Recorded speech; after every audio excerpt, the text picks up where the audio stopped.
Hi friends, இன்றைக்கி ஒரு chat நியூஸுங்க.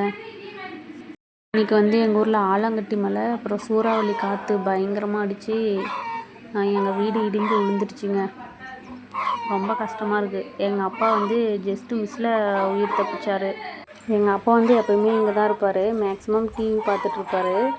கரெக்டாக அந்த காற்றெல்லாம் பயங்கரமாக அடிக்கிற டைமில் சரி மாடெல்லாம் வெளியே இருக்குது, பிடிச்சி கொட்டாயில் கட்டலான்னு சொல்லிவிட்டு வெளியே வரும்போது அப்படியே காற்றடிச்சு வீடு சரிஞ்சிருச்சு. ஜஸ்ட்டு மிஸ்ஸில் தப்பிச்சிட்டாரு. அப்புறம் இன்றைக்கெல்லாம் விஏஓ கிட்ட பேசினோம். டாக்குமெண்ட்ஸ்லாம் கேட்டிருக்காங்க. பார்க்கலாம் என்ன நடக்குதுன்னு, என்ன ஸ்டெப் எடுப்பாங்கன்னு தெரியல.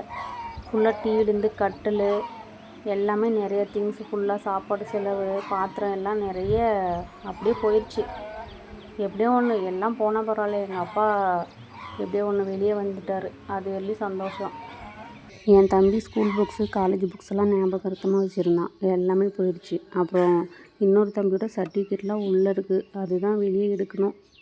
இவ்வளோ நாள் இந்த வீட்டில் வாழ்ந்துருக்கோம், இப்போ இல்லைன்றப்ப கஷ்டமாக இருக்குது.